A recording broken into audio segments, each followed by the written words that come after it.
দিল্লির সরকারটাই এখন হয়ে গেছে of the resignation, by the resignation, for the resignation. আপনারা নিশ্চয়ই এতক্ষণে শুনেছেন আমাদের রাজ্যের রাজ্যপাল সিভি আনন্দ বোস তিনি পদত্যাগ করেছেন। আমরা দেখেছিলাম এর আগে জগদীপ ধনকরের আকস্মিক পদত্যাগ, তারপরে এখন দেখলাম যে পশ্চিমবঙ্গের রাজ্যপাল তিনি পদত্যাগ করলেন। আমরা যতদূর জানতে পারছি যে তার আজকে দার্জিলিং যাওয়ার কথা ছিল, কিন্তু হঠাৎ করে বিকেল 5টার নাগাদ তিনি কলকাতা এয়ারপোর্ট থেকে দিল্লির বিমান ধরে দিল্লি পৌঁছন এবং তারপরে তিনি পদত্যাগ করেন। কেন এই পদত্যাগ? তাহলে কি দেশের স্বরাষ্ট্রমন্ত্রী অমিত শাহর সঙ্গে তিনি একমত হতে পারেননি? তাকে কি চাপ দেওয়া হলো পদত্যাগ করবার জন্য? আসলে দেশের স্বরাষ্ট্রমন্ত্রী কি চাইছেন যে এখানে রাষ্ট্রপতি শাসন জারি করতে, এবং সেটার সঙ্গে সিভি আনন্দ বোস একমত হলেন না, তার জন্য তিনি পদত্যাগ করলেন? নাকি বিজেপি আসলে এই যে এসআইআর এর সাপ্লিমেন্টারি নামের লিস্ট, নামের তালিকা, সেই তালিকাটা প্রকাশ হোক সময় মতো, এটা চায় না?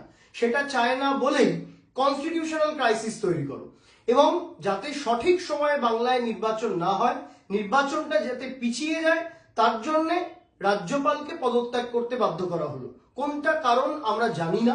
আমরা জানি না যে কেন সিভি আনন্দ বোস এপ্রিল মাসে যেখানে নির্বাচন হওয়ার কথা তার কয়েকদিন আগে এভাবে আকস্মিকভাবে পদত্যাগ করলেন। আমরা জানতে পারছি যে রাজ্যের মুখ্যমন্ত্রী মমতা বন্দ্যোপাধ্যায়কে হঠাৎ করে ইউনিয়ন হোম মিনিস্টার তিনি জানিয়েছেন যে নতুন আর কে রবি সম্ভবত তিনি আমাদের রাজ্যের রাজ্যপাল হচ্ছেন, এবং রাজ্যের মুখ্যমন্ত্রীর সঙ্গে আলোচনা করার প্রয়োজনটুকু দেশের স্বরাষ্ট্রমন্ত্রী বোধ করেননি। আমাদের ভারতবর্ষের সংবিধানকে বারবার আঘাত করছে দিল্লির সরকার।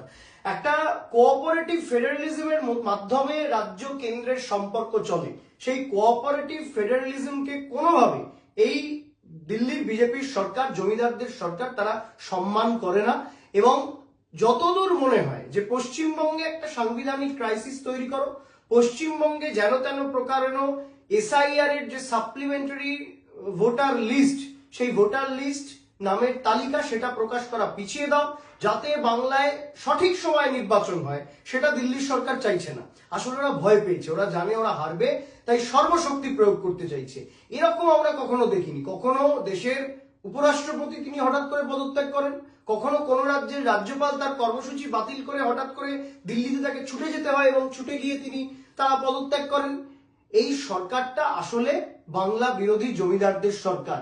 জমিদারি মানসিকতা নিয়ে যখন যাকে ইচ্ছে বসানো, যখন যাকে ইচ্ছে তুলে ফেলে দেওয়া, এই জমিদারদের বিরুদ্ধেই আগামীর বাংলার লড়াই। আপনারা যত শক্তি প্রয়োগ করুন, মনে রাখবেন বাংলায় 2026-এ বিজেপিকে 26-এ নামিয়ে আনা, এটা আমাদের লক্ষ্য। আমরা এই বাংলার মাটি দিল্লির বাংলা বিরোধী জমিদারদের বিরুদ্ধে সর্বশক্তি দিয়ে লড়াই করব।